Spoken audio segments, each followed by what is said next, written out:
Eu pago minhas contas, eu pago meus impostos, eu quero os meus direitos.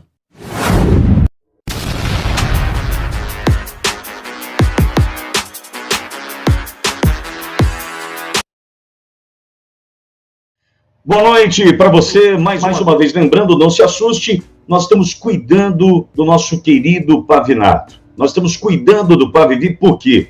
Porque ele aqui, na loucura do dia a dia, nas lives diárias, ele não estava se cuidando da sua saúde. E nós precisamos deste soldado pronto, porque temos batalhas importantes pela frente e Pavinato precisa estar com a sua saúde plenamente recuperada. Essa ausência do Pavinato, que a gente tem informação e análise. E hoje o que não falta é notícia e informação, e que rodou durante toda a tarde, trata de que aliados do presidente Bolsonaro temem que Alexandre de Moraes determine tornozeleira. É isso mesmo que você ouviu. Mas duvidam de prisão agora. Aliados do presidente Jair Bolsonaro avaliam como pouco provável que o ministro do Supremo Tribunal Federal, Alexandre de Moraes, determine a prisão preventiva do ex-presidente Bolsonaro após a revelação do jornal The New York Times que o ex-mandatário, o ex-presidente, passou 2 dias na Embaixada da Hungria, mas acredita que o magistrado, ou o ministro do Supremo, achei melhor, pode optar por uma tornozeleira eletrônica como medida cautelar. Quero te ouvir, Bogo. Nós temos uma análise política feita por um ministro do Supremo, avaliando que pode ser, sim, um tiro no pé, essa história de Bolsonaro preso, pelo menos agora. Entretanto, estão querendo monitorá-lo através da tornozeleira eletrônica. Já vejo como um verdadeiro absurdo, Borgo, e quero te ouvir. Bom, Pitoli, a gente não se surpreende mais com quase nada nessa democracia relativa, né? A parte jurídica, né? Existe a previsão no artigo 319 do Código de Processo Penal, onde no inciso 9, que trata da monitoração eletrônica, né? Uma medida alternativa à prisão. Ao invés de decretar uma prisão preventiva, onde teria o cerceamento da liberdade, né, colocando o presidente conhecidamente, vai atrás das grades, seria uma monitoração eletrônica, a tornozeleira eletrônica. Então, existe uma previsão em determinados casos. É óbvio que, nesse caso, como uma medida alternativa da prisão preventiva, você teria que ter os requisitos da prisão preventiva, que está no artigo 312, que é a garantia da ordem pública, garantia da ordem econômica, conveniência da instrução criminal para assegurar a aplicação da lei penal, que não estão presentes nenhum desses requisitos, tá? O presidente Bolsonaro já entregou o passaporte, já foi proibido de se comunicar com o Valdemar da Costa Neto, enfim, ele está cumprindo todos os requisitos, por mais ditatoriais que sejam, mas está sendo cumprido. Agora, a gente tem que analisar essa questão, Pitoli, pelo lado político, tá? O que acontece? O Bolsonaro, ele se transformou num grande ícone, num nome violento, né? Tanto é que eles tentam acabar não com o Bolsonaro somente, mas com o bolsonarismo, porque há uma diferença, a gente tem que levar isso em consideração, entre a direita no Brasil e o bolsonarismo, tá? Não dá para a gente mesclar essas duas situações. E eles tentam acabar com esse bolsonarismo, e como é que faz isso? Desconstituindo a figura do Bolsonaro, humilhando, fazendo o Bolsonaro se rastejar ao sistema, que seria através a tornozeleira eletrônica, seria uma forma dessa, de humilhar o presidente nessa ditadura. Nós estamos vivendo uma ditadura, não tenha dúvida nenhuma, tá? Agora, até onde essa corda vai aguentar, a gente não sabe. Prisão do presidente seria um grande tiro no pé. Agora, a tornozeleira eletrônica, não tenha dúvida, seria uma forma, não há necessidade legal, não há necessidade jurídica, mas até porque, né, para você ter a prisão preventiva prevista no artigo 312 do Código de Processo Penal, você tem que ter a existência do crime. E qual crime? A tentativa de abolição do Estado Democrático de Direito, a tentativa de golpe. Quer dizer, é um absurdo, uma ideia estapafúrdia, mas que está sendo levada em consideração nessa democracia relativa, Mas a intenção, pelo que fica a imagem, é de quebrar a imagem, de humilhar o presidente Bolsonaro.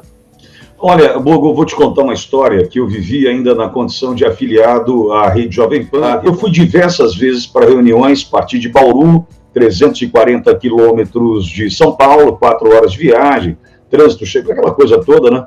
Para diversas reuniões na Jovem Pan.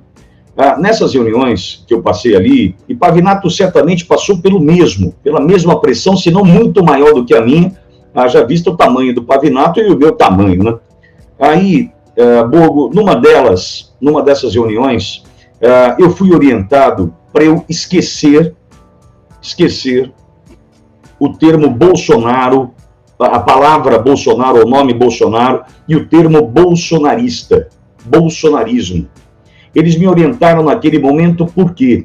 E veja, eu estou falando de algo que aconteceu aproximadamente há 1 ano e 3 meses, 1 ano e 4 meses atrás. Eles me orientavam naquele momento dizendo o seguinte, e você acompanhou, você vai ser preso. Eles falavam para mim, você vai ser preso, né? Você está destruindo a sua própria vida fazendo o que você está fazendo. Foi quando o Pittori se descolou da Jovem Pan, e muito provavelmente Pavinato, sentindo essa pressão, acabou fazendo o que fez corretamente e sofrendo as consequências da mesma forma que eu. Eu fui acusado de quebrar a ordem constitucional e por isso fui expulso da Rede Jovem Pan, um verdadeiro absurdo. Mas, enfim, só para concluir, a ideia de eliminar, de excluir, de destruir o bolsonarismo já existe há bastante tempo. E aqueles que decidiram seguir a cartilha desses que aí estão pregando a verdade agora no Brasil, sendo a lei no Brasil, muitos destes entenderam o seguinte: olha, então eu vou parar de falar, senão eu vou me lascar. Bom, o próximo tema trata de auxiliares de Lula que estão avaliando que prender Bolsonaro agora seria um erro. Olha só, esse é o próximo tema aqui que nós vamos tratar enquanto você vai chegando por ali, deixando seu like, deixando também a sua inscrição no nosso canal. Bom, a notícia diz que o fato do Bolsonaro ter passado 2 noites na Embaixada da Hungria, supostamente em busca de asilo, e nós sabemos qual o motivo, né? Naquele momento, era evitar ser preso. Essa história caiu feito pólvora no governo e atiçou adversários do Bolsonaro na tarde de ontem, quando saiu a notícia, quando a turminha da imprensa, né, sapequinha, começou a divulgar, isso causou um furor na turma. Passada a agitação inicial, aquele momento de forte emoção, pegamos agora o Bolsonaro. Passado esse momento, no entanto, os ânimos menos exaltados, a partir daí, alguns integrantes do governo Lula avaliam que a prisão preventiva de Bolsonaro, sem provas cabais, poderia ser um tiro no pé. Eu colocaria mais um tiro no pé, porque os caras é um atrás do outro, né? A avaliação é de que uma prisão de Bolsonaro, neste momento, Bogo, é juridicamente frágil e poderia render munição para o discurso do ex-presidente de que ele é uma vítima da perseguição política. Mas ele não é vítima dessa perseguição, Bogo? Olha, Pittori, juridicamente não tem a mínima previsão para prisão preventiva. Como nós acabamos de dizer agora, não estão presentes os requisitos do artigo 312 do Código de Processo Penal. Toda essa análise que está sendo feita pelo Supremo Tribunal Federal é uma análise política. Eles estão buscando a prisão do presidente Bolsonaro para depois justificar um crime, tá? Quando, na verdade, o que tem que acontecer no sistema penal, no sistema criminal brasileiro, é diante a possibilidade, ou diante o cometimento de um crime, você vai buscar as medidas ali protetivas ou um cerceamento de liberdade, enfim. Agora, está invertido todo o processo. A minha grande preocupação, Pittori, é que isso acaba criando jurisprudência, né? Isso aí desce para as instâncias inferiores, desce tanto para tribunais de justiça, quanto para as varas comuns de primeira instância. Enfim, é uma desordem total no país. Prender o Bolsonaro preventivamente. Veja, Pittori, olha o que nós estamos discutindo. Primeiro, uma possibilidade da decretação ali da prisão preventiva ou uma substituição pela monitoração de uma tornozeleira eletrônica. Espera aí um pouquinho, é prisão preventiva, ele oferece risco à sociedade ou é uma prisão cautelar ali, alternativa, né? A prisão cautelar, no caso, uma tornozeleira eletrônica. Quer dizer, cada caso é específico para um tipo de conduta. Então, qual a conduta que o presidente praticou? Nenhuma, porque não teve crime. Agora, tudo isso aí que está acontecendo no país é uma questão política, é uma questão de flexibilização, uma ditadura light, uma ditadura trans ou uma democracia relativa onde não tem parâmetro nenhum legal para que seja decretada a prisão preventiva. É um grande absurdo que o mundo, né, graças a alguns parlamentares, um deles, jornalista Sérgio Tavares, o próprio Pavinato tem feito um trabalho excelente de enfrentamento a esse sistema nefasto que a gente está vivendo e a gente tem que acabar enfrentando, porque legalidade, me perdoa, nenhuma. Agora, Bogo, você não estava com saudade, né, das 48 horas, das 24 horas, das 72 horas? Por quê? Essa prisão, né, do Bolsonaro avaliada como um tiro no pé pela turminha do Lula, né, essa definição está nas mãos do ministro Alexandre de Moraes, que ainda ontem deu aquelas 48 horas para que a defesa do presidente Bolsonaro explique os motivos que levaram o ex-presidente a dormir sozinho. Aliás, hoje de manhã, da Oliveira, você provocou, falando da Michele, né? 2 noites na Embaixada da Hungria, né, dias depois de ter sido alvo de busca e apreensão. Entretanto, é importante a gente lembrar que tivemos um evento na Paulista no dia 25 de fevereiro e, salvo engano, o convite partiu no dia 12, pelo próprio presidente Bolsonaro. Como alguém convida, né, a população para um evento e ia fugir do país? Né? Parece-me que o álibi já está pronto para ser apresentado, Borgo. Mas você estava com saudade dessa história de 48 horas, né, de ter que responder? Né? Fazia tempo que a gente não ouvia essa, né, Borgo? Então, quem tinha que dar 48 horas, ou até menos para ele se explicar, seria a esposa dele, a Michele Bolsonaro, né? Como é que você ficou fora aqui de casa 2 dias? Onde é que você estava? Você estava fazendo o quê? Mas, enfim, é um absurdo, sabe? E eu continuo nessa tecla, Pitório, eu não consigo entender onde é que está o caso. Ele ficou 2 dias lá na Embaixada da Hungria. Tá, e daí? Aí ele pegou e ele saiu.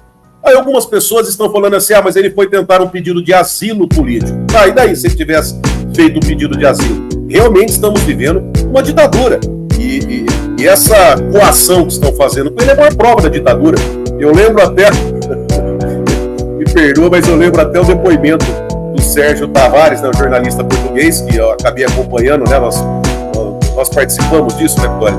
Lá na delegacia, quando o delegado da Polícia Federal em Guarulhos pergunta para ele: o senhor disse que o Brasil estava vivendo uma ditadura? É claro! Olha o que está acontecendo. Então, nesse caso, se o Bolsonaro... não há dúvida. Agora, nesse caso, se o Bolsonaro realmente tivesse de pedir um asilo, seria o direito dele para tentar ali se defender da ditadura do judiciário, a ditadura da toga, né? Agora, Vitória, é uma situação tão absurda. O Bolsonaro, para pedir asilo, ele precisava ir na embaixada, pedir um assessor, alguém lá, formalizar, ou pelo telefone, falando com o embaixador: olha, estou pedindo asilo, vai ser concedido? E se tivesse sido concedido, ele estaria dentro da embaixada. Enfim, é grotesco, é uma situação, olha, chega a seria cômico, né, se não fosse trágico. Eu queria agradecer a todos vocês que contribuíram com este programa, com a sua presença irreverente, com o seu compartilhamento, o seu comentário e, é claro, a curtida. A curtida é o que mais vale. O quê? O seu like. Este sinalzinho aqui que é o curtir, que você vai pegar e vai apertar quanto der.